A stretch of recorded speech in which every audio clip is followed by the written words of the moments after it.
Guerre en Ukraine, Washington ajoute près d'1 milliard de dollars pour l'aide militaire à Kiev.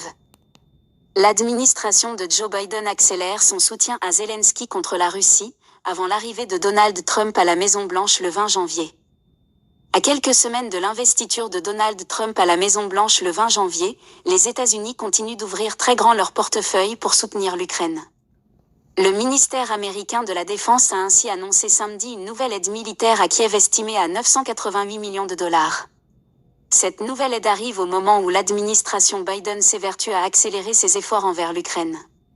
Elle comprend des drones, des missiles pour ses systèmes de lance-roquettes HIMARS et une aide accrue pour la maintenance cruciale d'équipements, a précisé le Pentagone. La mise en garde de Lloyd Austin. La victoire de Donald Trump à la présidentielle de novembre a jeté le doute sur l'avenir du soutien des États-Unis à l'Ukraine dans la guerre contre la Russie, alors qu'il ne reste que quelques semaines pour fournir des milliards de dollars d'aide déjà budgétisés avant l'investiture du républicain. Le secrétaire américain à la Défense, Lloyd Austin, a par ailleurs averti samedi que le fait de ne pas continuer à s'opposer aux actions russes pourrait avoir des conséquences désastreuses. Nous pouvons continuer à nous opposer au Kremlin. Ou nous pouvons laisser Poutine agir à sa guise et condamner nos enfants et nos petits-enfants à vivre dans un monde de chaos et de conflits, a-t-il déclaré lors du Forum national de défense Reagan, en Californie. Le gouvernement actuel a fait son choix. Il en va de même pour une coalition bipartisane au Congrès.